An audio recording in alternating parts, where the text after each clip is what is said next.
How's everybody doing? It's Adam from the Press Continue podcast, and today I am really sick. So I got whatever this stomach virus is that's going around. My son got it first. Now I got it, and had a really rough night last night, so I'm feeling kind of crappy. Got my puke bucket if I need it. So yeah. So today I might not be as animated as usual, but I will get pretty excited because this is a weird deck I'm playing. It is one of my first partner decks I've ever made. This is actually the second partner deck I ever made. I made one, the blue-green partners, where you tap and draw for every card that or make mana for every card you've drawn that turn. I don't remember what it was. My friend played it the other day, and of course one with Lab Maniac, which is my most hated Magic card of all time. But anyway, I'm doing Vial Smasher the Fierce and Silas Renn Seeker Adept. So Vial Smasher says, whenever you cast your first spell each turn, Vial Smasher the Fierce deals damage equal to that spell's converted mana cost to one opponent chosen at random. And then Silas Renn is a Death Touch 2/2. When Silas Renn Seeker Adept deals combat damage to a player, choose target artifact card in your graveyard. You may cast that card this turn. So, and he's an artifact himself. So this whole deck is made to focus. There, oh, here they both are. There's gonna be no space for me. Where am I? So this whole deck is built around artifacts and legend. What are they called? Artifacts, legends, historic spells, and treasures and artifact tokens, and you'll see what it does. It's I always make jank decks, and this one has been deemed God, my brain doesn't work. The nickname for this deck is New Jank City. So of course to play on New Jack City. So let's get into it. I'm hoping the stream is working okay because I'm seeing that I'm getting all kinds of weird overload problems. So I hope that it is going through to you guys okay. Let me take a look at the live stream real quick, and let's see.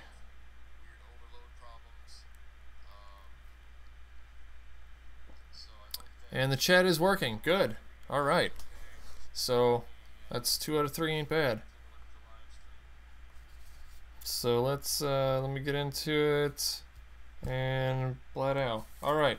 So like we said, we got Silas Renn and Vial Smasher the Fierce partner, which is, I wish they would do more with partner for commanders, because that was a neat idea.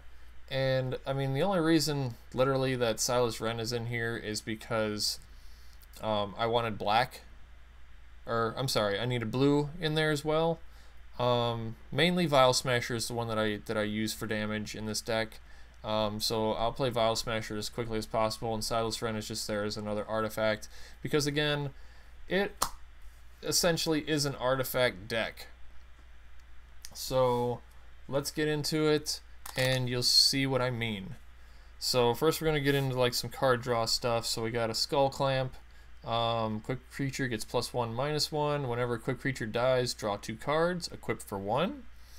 Well, typically I equip a 1/1 creature like most people do. It dies instantly, you draw 2 cards. So you pay 1, you draw 2.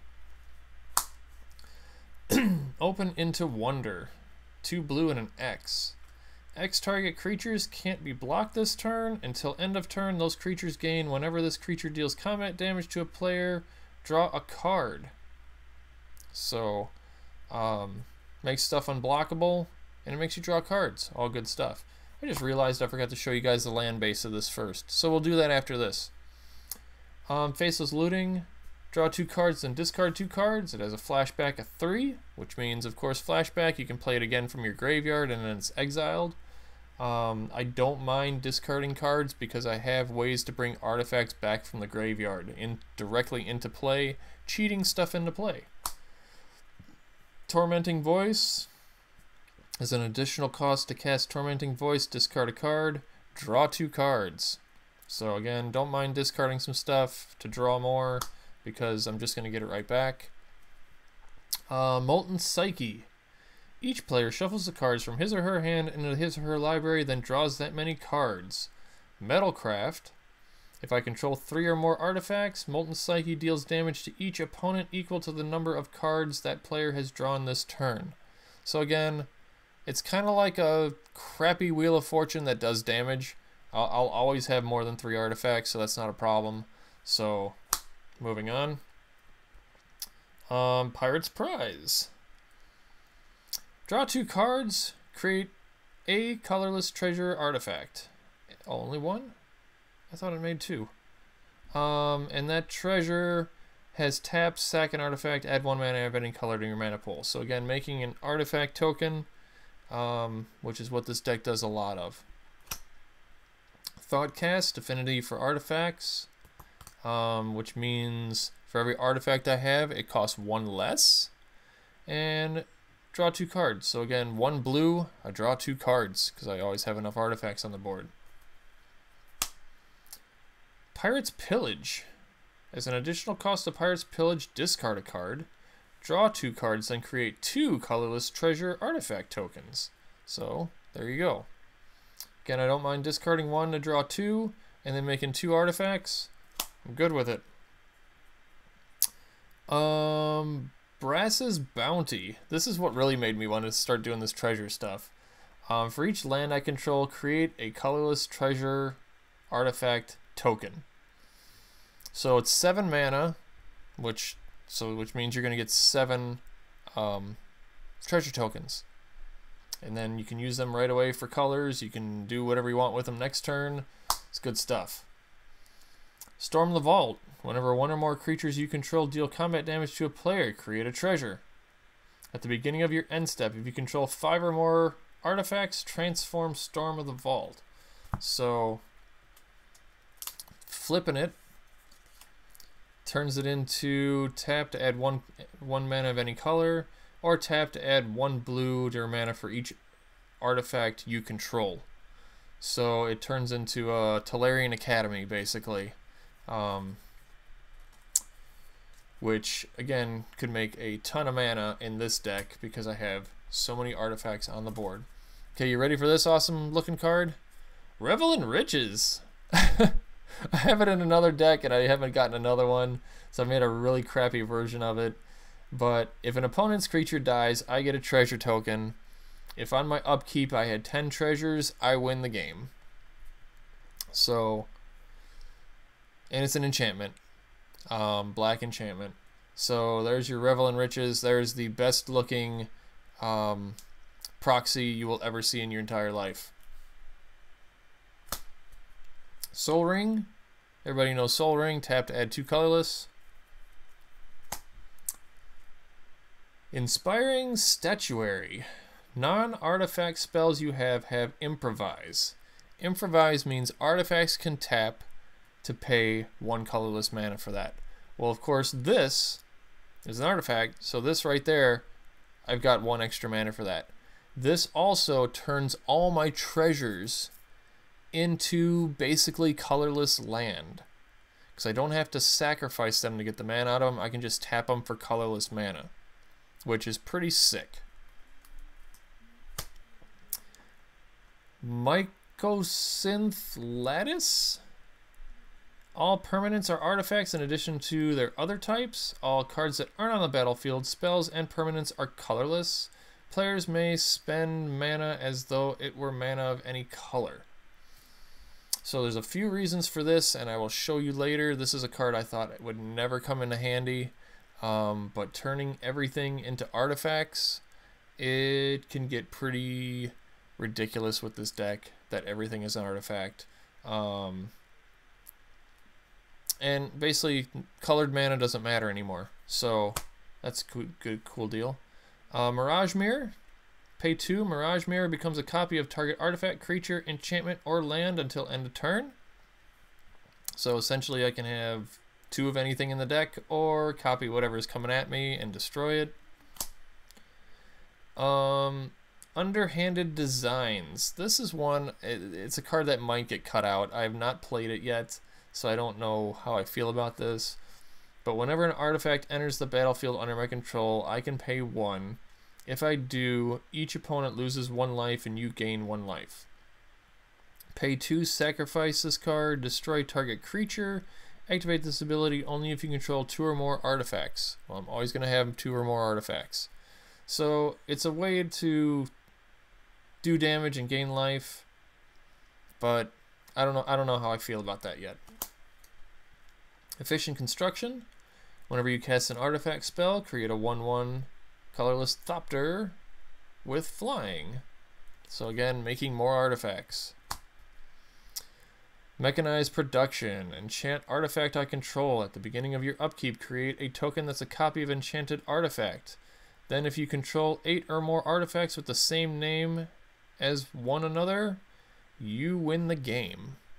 So you can tell I put a few you win the game cards in there. This I will typically enchant one of the artifact lands, which gives me straight up mana boost, or I will enchant a treasure, which you can see that already that there's a bunch of ways to make treasures, so it's not going to be that hard to get 8 of them, things like that. So I have a few ways to do that. Chaos Warp. The owner of target permanent shuffles it into his or her library, then reveals the top card of his or her library. If it's a permanent card, he or she puts it into the battlefield. I will usually Chaos Warp one of my own tokens to get a real card out. So it's just a quick way to get real cards into the board. In emergencies, I will hit someone else. Warp World. This got real dumb. Each player shuffles all permanents he or she owns into their library, then reveals that many cards from the top of their library. Each player puts all artifact, creature, and land cards revealed this way onto the battlefield, then does the same for enchantment cards, then puts all cards revealed this way that weren't put into the battlefield on the bottom of their library. So, I Warp World on turn 5, I think, the one time that I played this, and I had 19 permanents already. So, because most of them were tokens. So I flipped 19 cards in my deck and put, I think, 15 of them into play. And everybody else basically got like 3 or 4 permanents at that time, or maybe 4 or 5 permanents and like no lands. And they were all permanents that didn't matter at that point, and I just like wrecked everybody because I just went off. So Warp World in this deck is awesome. Torment of Hailfire. Again, always a game winner. Repeat the following process X times. Each opponent loses 3 life unless that player sacrifices a non-land permanent or discards a card. So again, always a game winner, especially if I use all my treasures to blow that for like 15. It's a win. Then I had a couple of Planeswalkers in here. We got Deadeye, Scrap Savant. He's a +2, discard up to 2 cards, then draw that many cards. Okay. -2, sacrifice an artifact. If you do, return target artifact from your graveyard to the battlefield. So again, ways to get those artifacts that I was throwing away back into the battlefield, right? And then a -10, you get an emblem with whenever an artifact is put into my graveyard from the battlefield, return that card to the battlefield at the beginning of the next end step.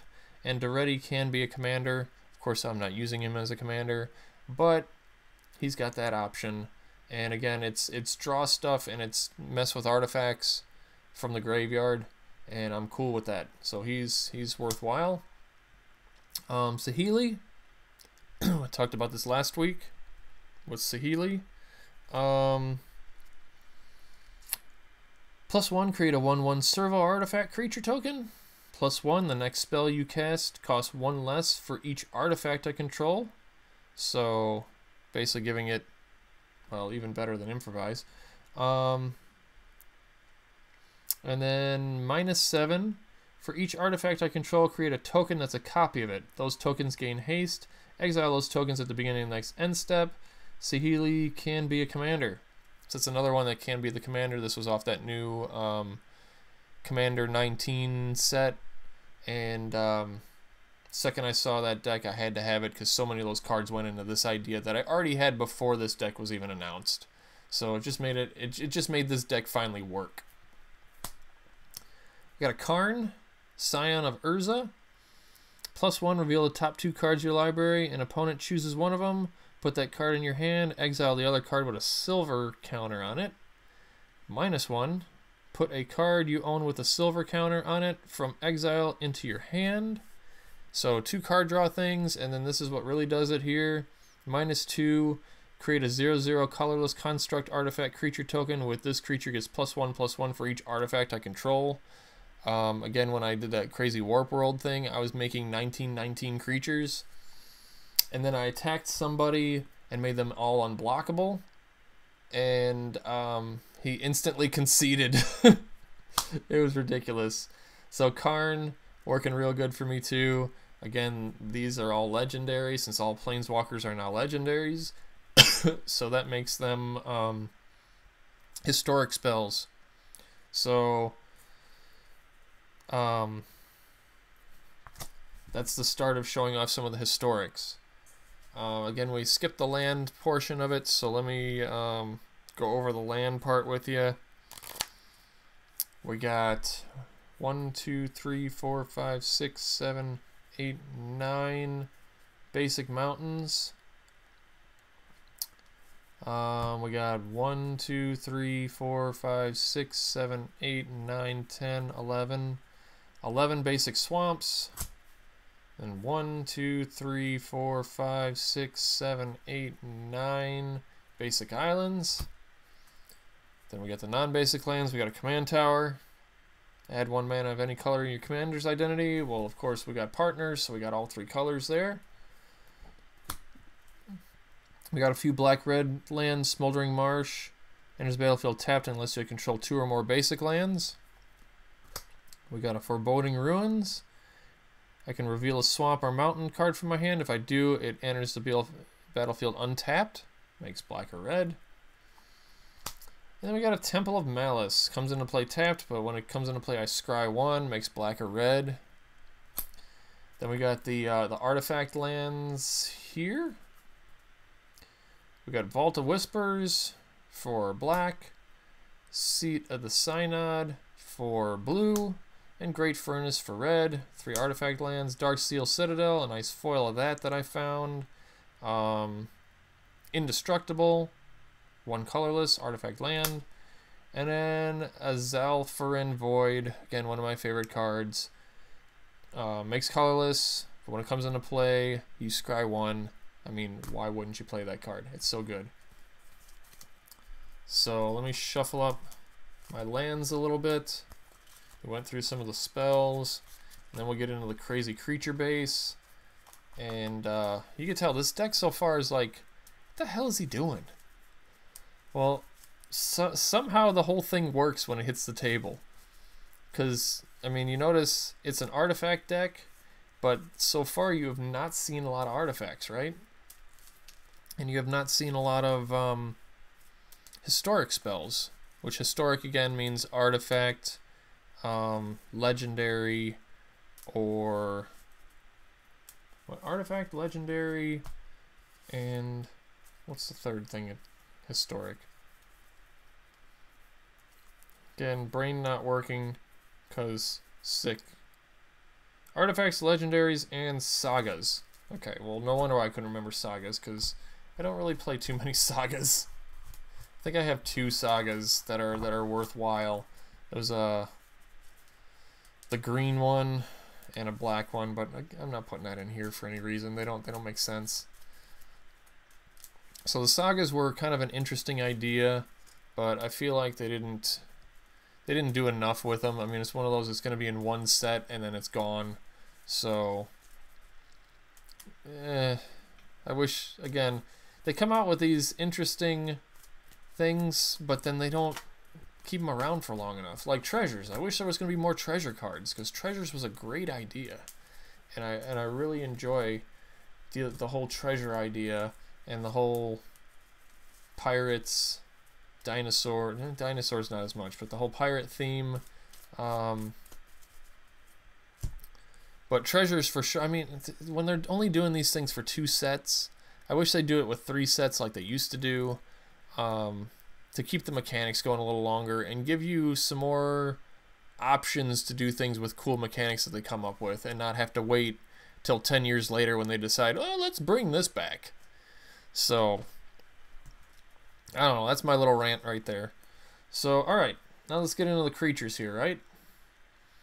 So we got a Ruthless Knave. Pay 3, sacrifice a creature, create 2 colorless treasure artifact tokens. And you can sacrifice 3 treasures to draw a card. Okay, so being able to sacrifice artifacts becomes important later on. So watch for this.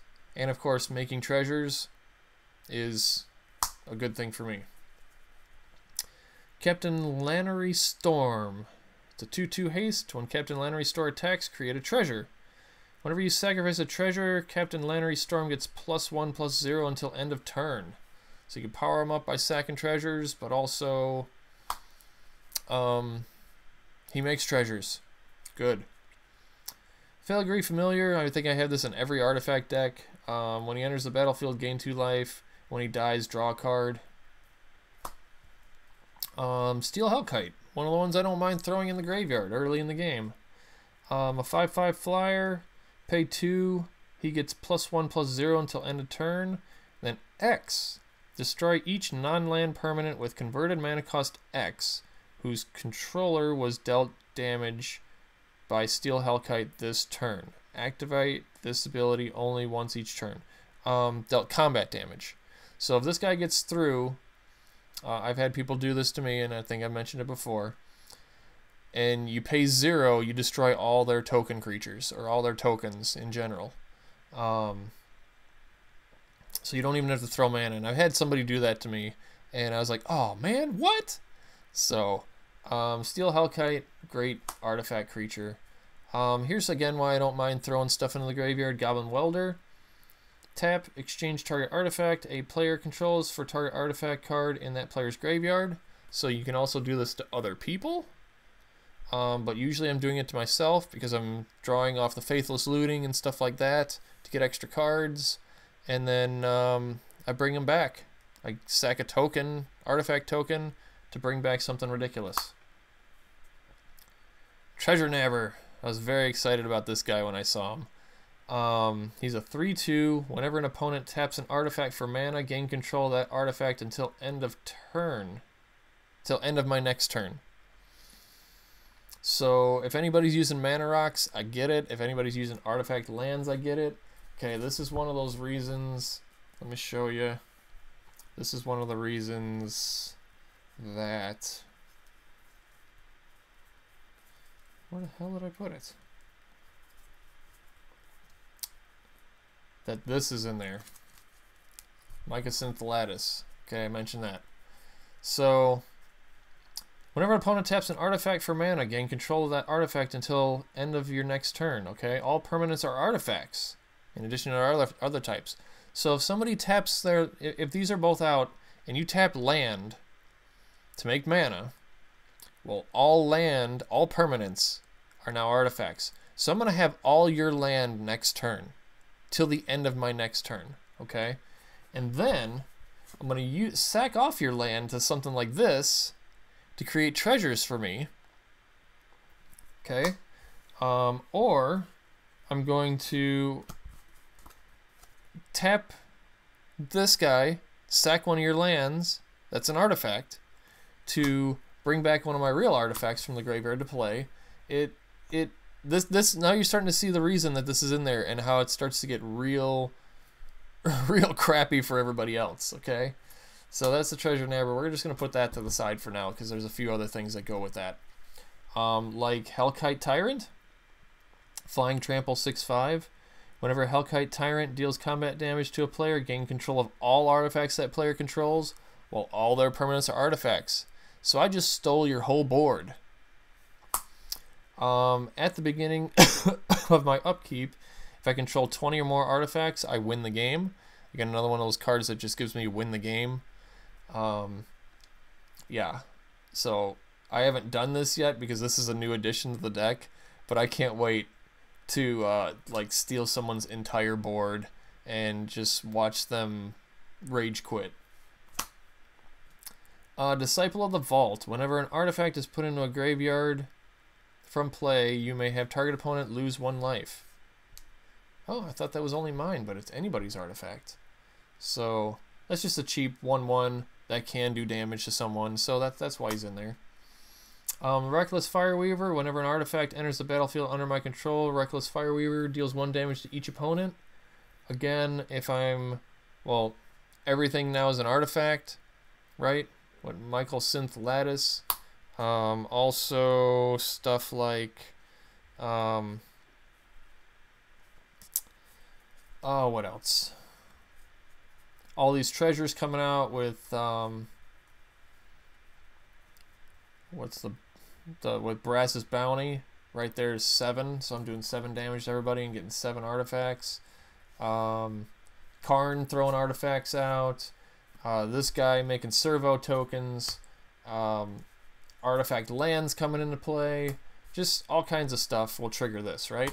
Now you see where all the artifacts are coming from.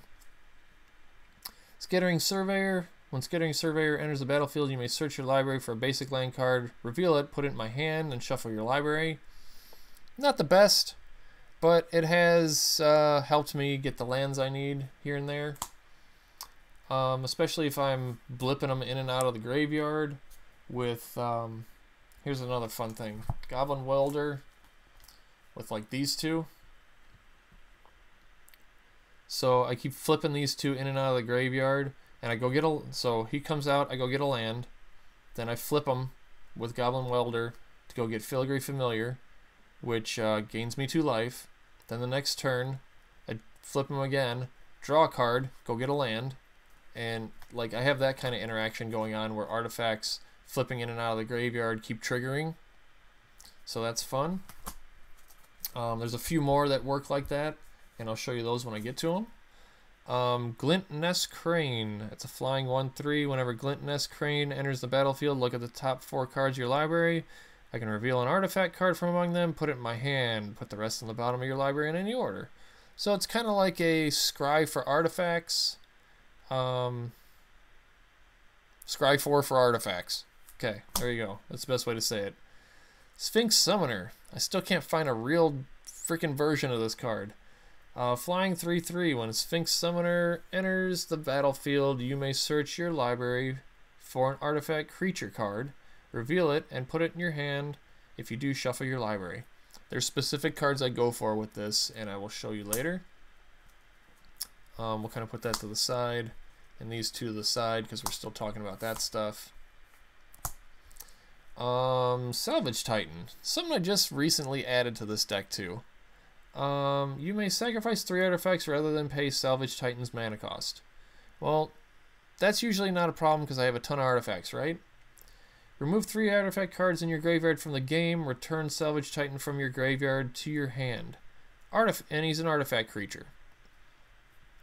So, as long as I got artifacts on the board and in my graveyard, I can keep casting this artifact creature, which, let's go back. The Sphinx Summoner is an artifact creature as well.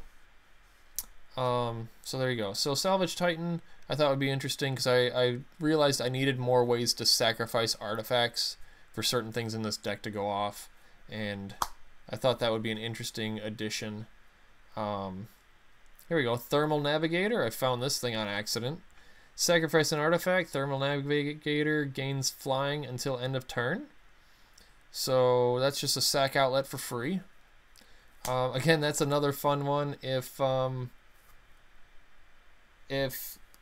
Mycolith Lattice is out and I steal your entire board and then sacrifice it all, Or if I use Treasure Nabber to take all your land, sacrifice all your land off, and now you're done. So that's a couple interesting ways to use that. Mirror Retriever. When Mirror Retriever is put into a graveyard from play, return another target artifact card from your graveyard to your hand. Okay, so that's a way to get stuff back that I've been throwing into the graveyard off of all the card draw stuff. When Workshop Assistant dies, return another target artifact card from your graveyard to your hand. Okay, so again, another way to get stuff back. Artificer's Assistant. I like this little bird. He's a 1/1 flyer. Whenever you cast a historic spell, scry 1. So everybody knows how much I love scrying. Well, he's a scry bird. Jahora, Weatherlight Captain. Whenever you cast a historic spell, draw a card. So that, of course, works together there. Cabal Paladin. Here we go. Here's the damage. Whenever I cast a historic spell, Cabal Paladin deals 2 damage to each opponent. Now we're getting into the damaging stuff, right?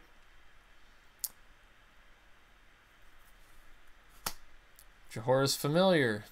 Flying, 2/2. Historic spells cost 1 less to cast. Well, if you notice again, a lot of my stuff is getting into legendaries or artifacts. So that's why Jahora's Familiar's in there. Murcia's Self-Replicator. Whenever you cast a historic spell, you may pay 1. If you do, create a token that's a copy of Murcia's Self-Replicator.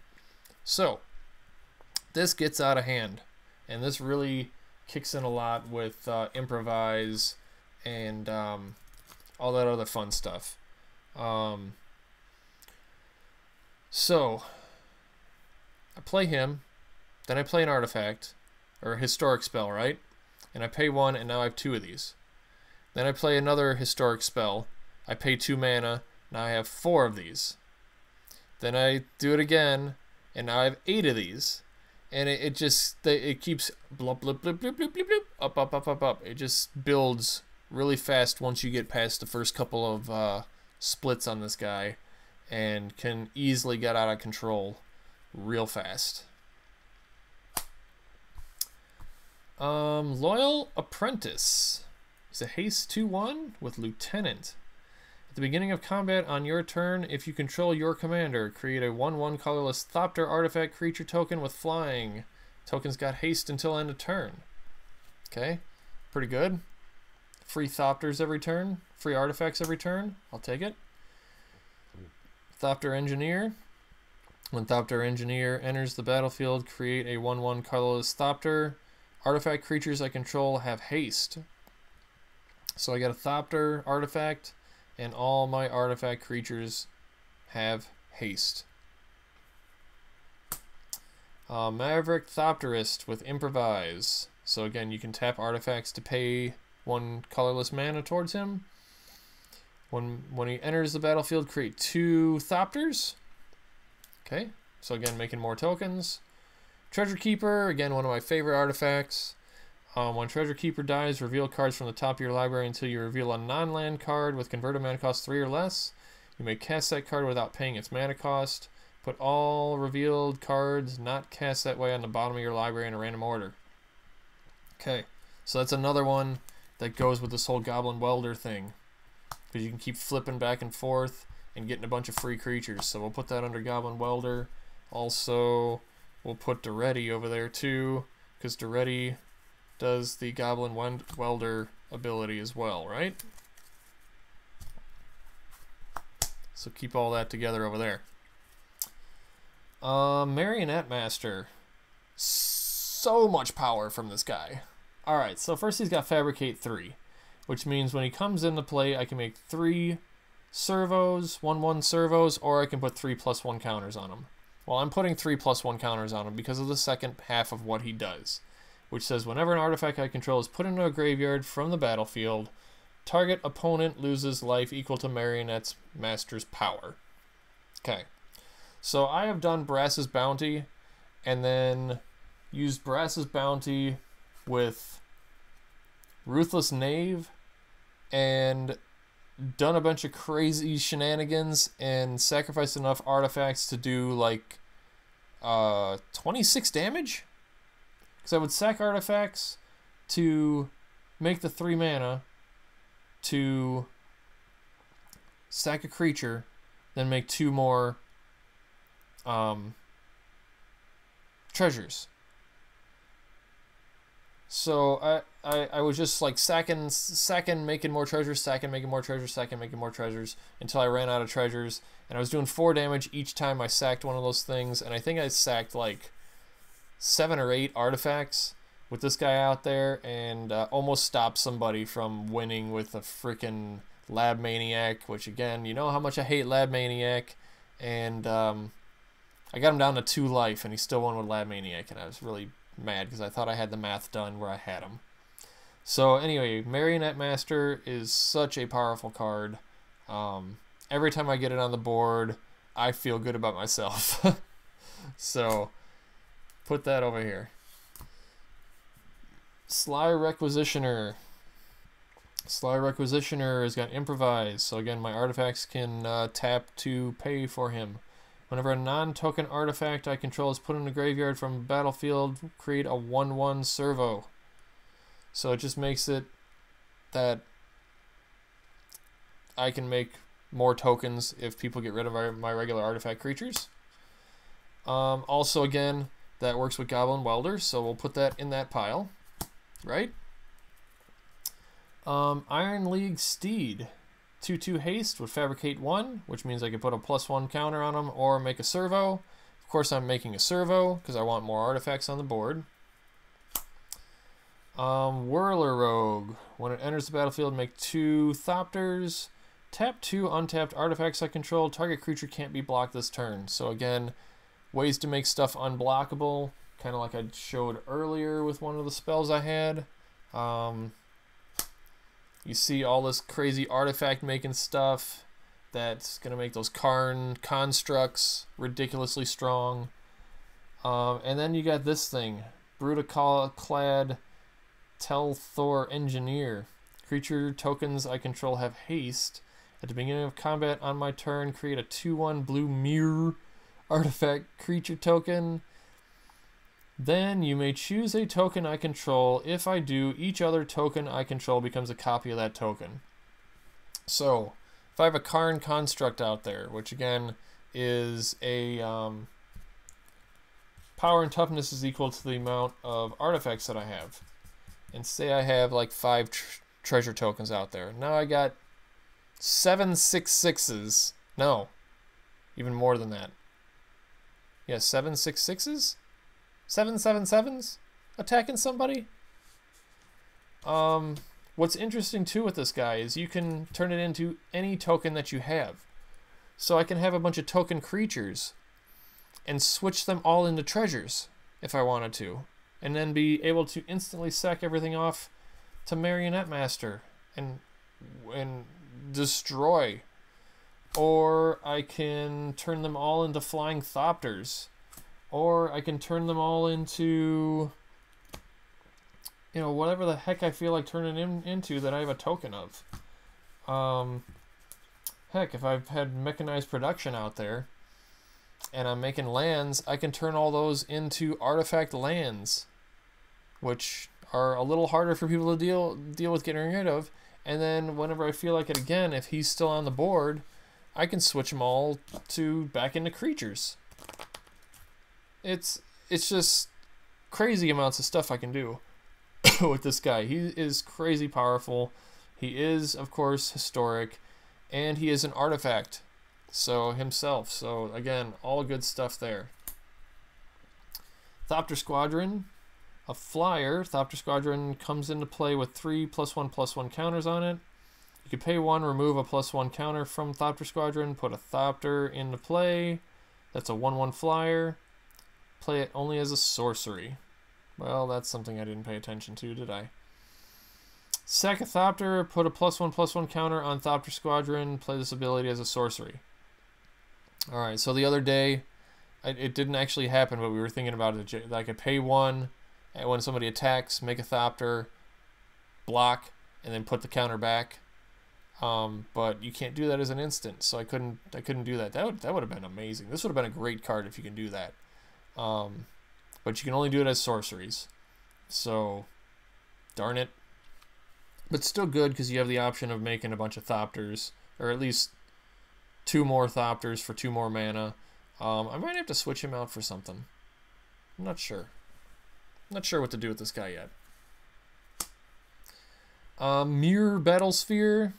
Whenever Mirror Battlesphere enters the battlefield, create 4 1/1 Mirror artifact tokens. Whenever Mirror Battlesphere enters or attacks, you may tap X untapped Mirror you control. If you do, Mirror Battlefield gets +X+0 until end of turn and deals X damage to target player or planeswalker it's attacking. So again, with this guy, I can turn all my artifact tokens into mirrors, tap them all, make this thing ridiculously big, and do that much direct damage to someone, basically killing someone before we even get to combat. So that is another fun combination. Deadeye Plunderers. Deadeye Plunderers gets +1/+1 for each artifact I control. And you can pay 4 mana to create a treasure. You don't even have to tap them to do that. You just pay 4 mana. So, and he starts out as a 3/3. This guy, again, can get really big in this deck because of all the tokens I'm making.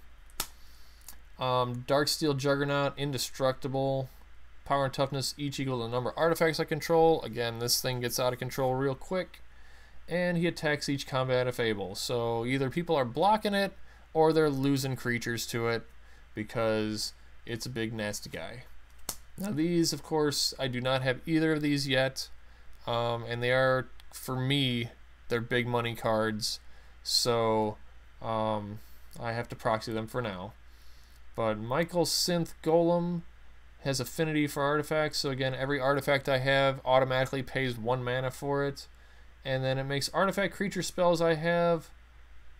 All artifact creatures I have affinity for artifacts. Well, again, you notice almost everything a lot of what I had for creatures were artifacts. This thing does cost 11 mana to cast, but again, I could cheat it in with Goblin Welder.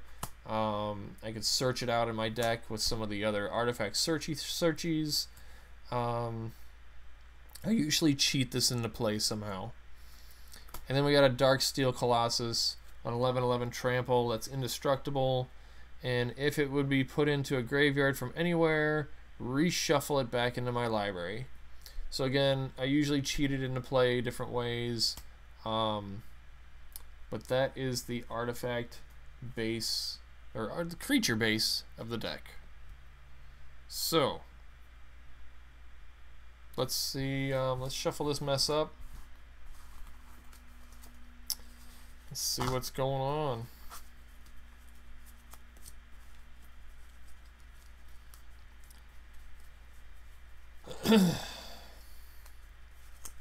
Again, oh,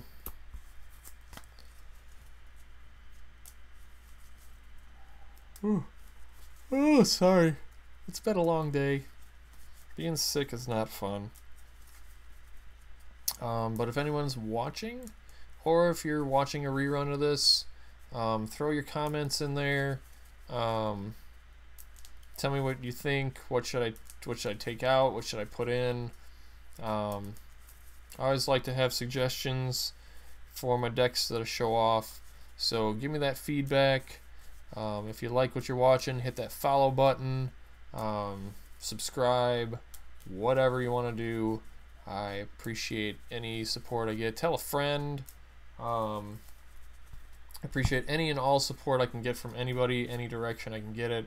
So thank you for watching me right now. And I'm going to do my quick shuffle-ins. Apparently I have a lot more creatures in here than spells, which makes sense because it is supposed to be a very creaturely deck.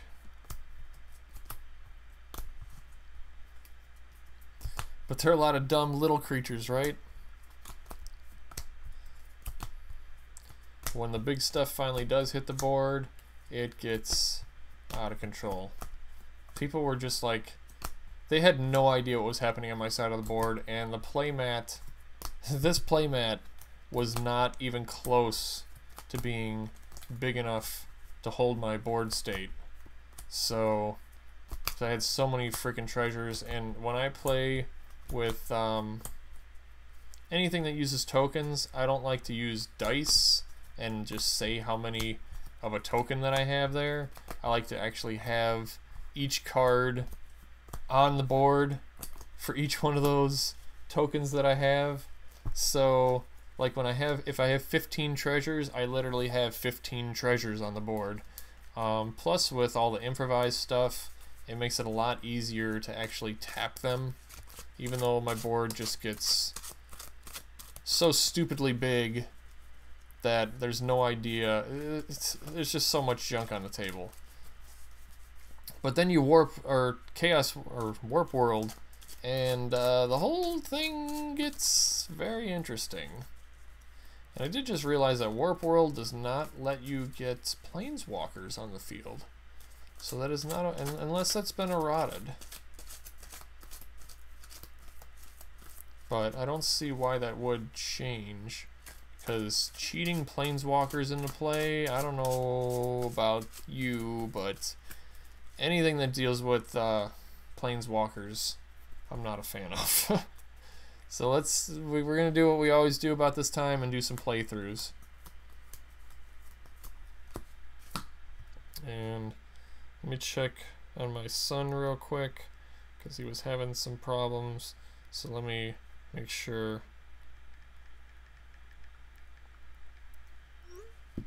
Make sure that's going okay over there. And let's see my hand here. We got a Faithless Looting, Summoner, Pirate's Prize, and, well, this is an interesting hand. I probably would not run this with 1 black mana and a bunch of everything else, but we'll go for it, see what happens. Draw. Island. We'll play a Artificer's Assistant. I like that little bird. He's cute. 2. Then we're going to tap for Glint Nest. And draw 4. And I get an artifact from this. Well, the only one is a Mycalith Golem. So we'll grab that.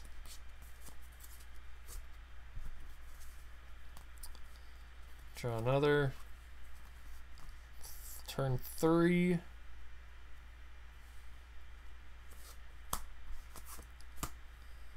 Play Workshop Assistant, scry 1, scrying. I do not need a swamp, so flip that to the bottom. Turn 4, I did not get a land. That sucks. So what I will do is I have 1, 2, 3, 4. Nope, I can't even Thoughtcast. I can't even Pirate's Prize. I can't even. Ah, draw again. Nope. Draw again. Saffron Void.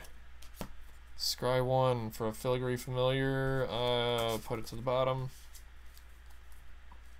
But at least now I can 1, 2, 3, 4. Pirate's Prize. Draw 2 cards. 1, 2, 3, 4, 5, 6, 7, 8. I have 8 cards in my hand. This is terrible. I will throw a Faithless Looting away, but I will get a treasure. This is not showing what this deck does at all.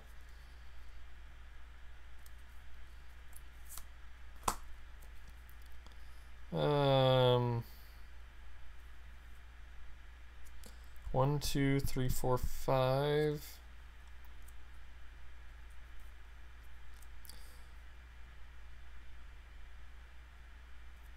Play a Sphinx Summoner and go get an artifact creature. Artifact creature. What am I gonna get? I'm gonna get a.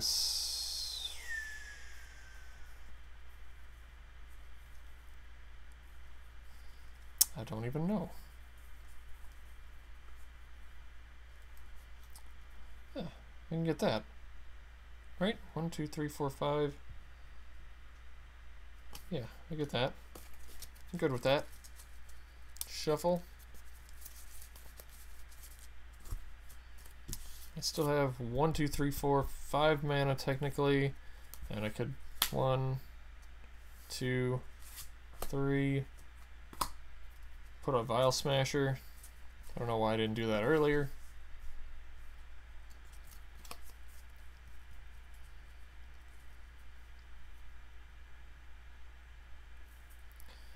Then I will. God, I got all this craziness. So I'm gonna go to combat, and I'm gonna play a Chaos Warp on the token. No, wait, I don't have a token. Play a Chaos Warp on this. See what we get. I'm good with that.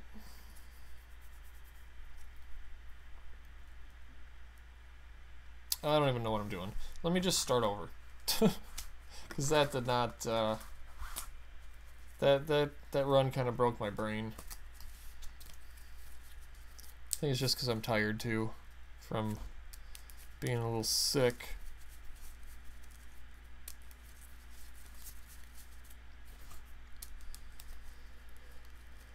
But we'll shuffle up, run it again, see what happens.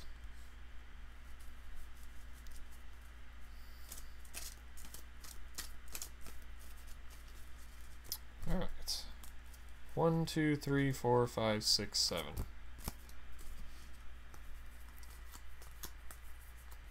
There we go. So this is runnable already. So, draw. We'll play a mountain. Draw. Play an island. Yeah, this is all good stuff. Draw. We'll play a mountain. We'll play this guy and attack somebody and make a treasure.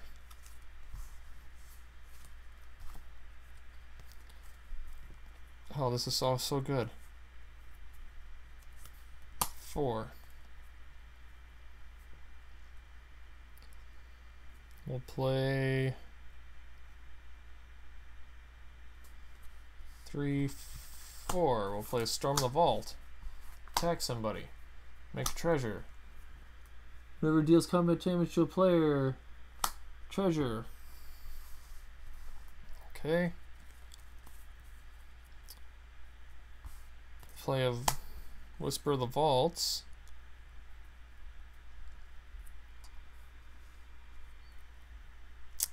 Yeah, this is gonna get really good. Watch.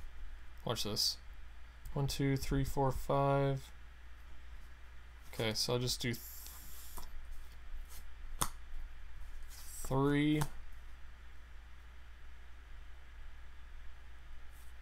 Play this. An Inspiring Statuary.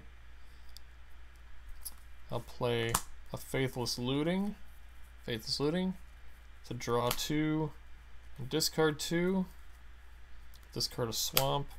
And I'll discard a Michael Synth Lattice. Right? 1, 2, 3, 4, 5. Non-artifact spells, okay? So at end of turn, this will flip and turn into one heck of a land. Alright, and now it gets stupid. Draw. I'll play another artifact land. We'll play a Goblin Welder. And we got 1, 2, 3, 4. So we'll tap for 4. Make a Treasure Keeper. Tap for 3, 4, 5, 6. Make him that guy. Then he makes a mirror, which I don't have a mirror tokens. So we'll put a mirror out there. And Those are tapped, so we won't mess with that. And we'll throw that. Throw this. This.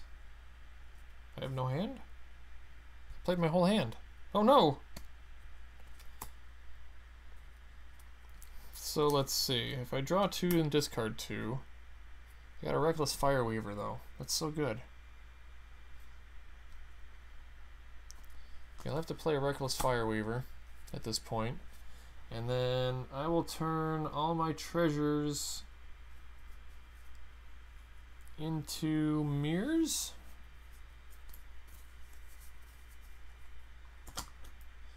And attack with a bunch of mirrors. Right? And then I will Goblin Welder my Treasure Keeper away to put that out and make everything an artifact. And Treasure Keeper, when it dies, reveal cards from the top of my deck.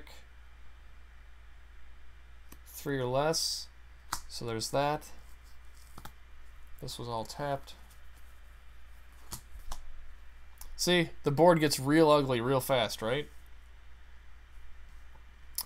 And this is where, okay, this is where it starts getting kind of crazy. 1, 2, 3. I can sack one of these creatures, one of the mirrors, to create 2 treasures. Which put 2 artifacts into play, right?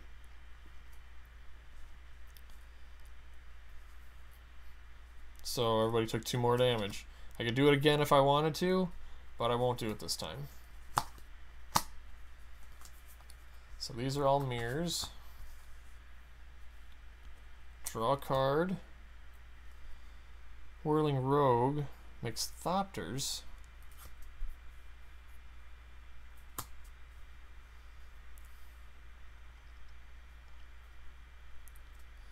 I don't have 2 blue, so I'll pay 3 to draw Faithless Looting, draw 2, discard 2, hold on to Warp World, make this,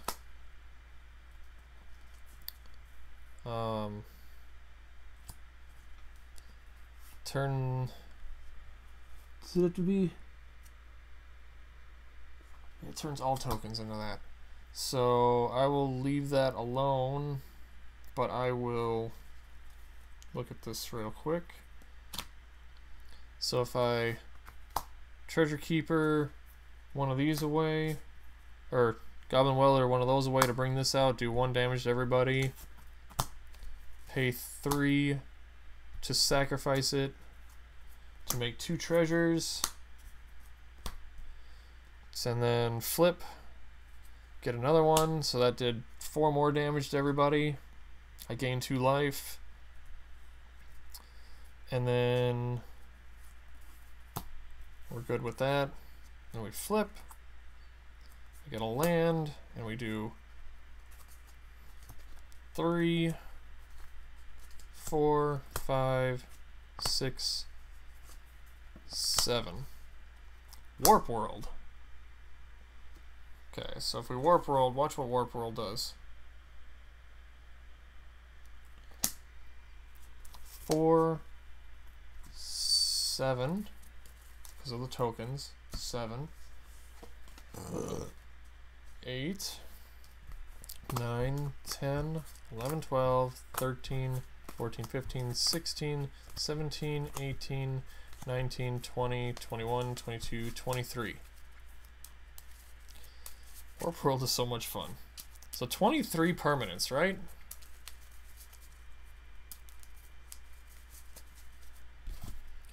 So let me shuffle all that in. 23. 1, 2, 3, 4, 5, 6, 7, 8, 9, 10, 11, 12, 13, 14, 15, 16, 17, 18, 19, 20, 20, 22, 23. Let's see what we got. Lands. That's going to go away.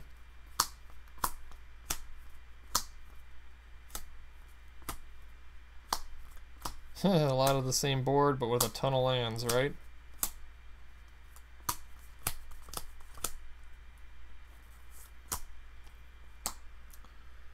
So that Warp World didn't work as well. Storm the Vault. Warp World. Each player shuffles all permanents. Artifact creatures and lands.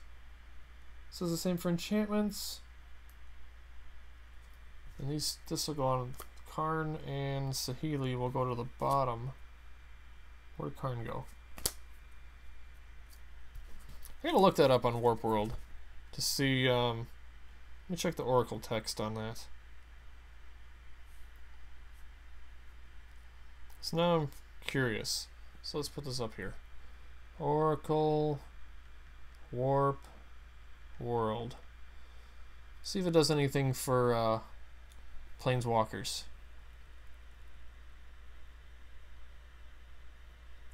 So it puts artifacts, creatures, lands, enchantments.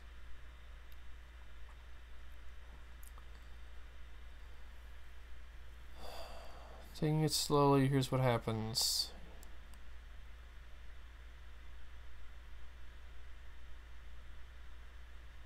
Tokens are permanents, but not cards. They'll count towards the number of permanents shuffled into your library, so you get cards back for each token you owned, but the tokens themselves should be ignored while you're revealing card. Well, duh. Each player puts all other revealed cards, instances, sorceries, planeswalker. Yeah, you can't get planeswalkers cheated in with Warp World. Dang it. That sucks. I kind of got the same thing going on here, though. But in the order, so everybody would take 1, 2, 3 more damage. Did I get any artifact lands? I don't think I got any artifact lands. So 3 more damage to everybody. And then I'd make a token there. 4. God, I got a lot of land out of that time. Thopterist, make 2 Thopters. Yeah, that Warp World was not as good as past ones have worked for me, but literally everything I'm grabbing here is not a land at this point. So every turn after that, I am playing. There we go. Torment of Hellfire. That's game over. So everything that I grabbed after that was not a land. So that worked out fairly well in the long run there. But it's funny, I never played my commanders. I never played Vial Smasher. I rarely play Silas Renn. I keep forgetting that he is technically an artifact. Those again end up being free cards off a Warp World because again they're permanents, but then you send them straight back to the command zone. I don't know if you'd technically shuffle those back into your deck and then later you can put them back in the command zone. I'm not exactly sure how that would work, so I'd have to ask someone else about that, or if you know the answer to that, let me know. But this is how New Jank City works. I hope you kind of get the gist of it, especially off that second play where my brain half worked. But it is a fun deck. I have a lot of fun with it. Again, just watching people be thoroughly confused over what the heck is going on my side of the board. It's a good time. It's good partners. Vial Smasher, always great. I love the foil. Anything with lightning that's a foil card always looks good. But that's what the thing does. So I want to thank all of you that decided to tune. Everybody that decided to tune in today. Thanks for showing up. Thanks for hanging out with me. Again, follow, subscribe, tell your friends. Have a good time with me. Hang out. Tomorrow I'm going to try to play some retro games. Hopefully my health stays up. Hopefully the family doesn't get sick. Because the only person that hasn't gotten sick is my wife. And I'm waiting for her to get this next. So that, God, I look tired. So that we can all have gotten sick with this? I don't know. I don't want her to feel left out. I don't know what I'm talking about. Anyway, so tune in next time where the gaming never ends as long as you press continue. See you next time. Bye.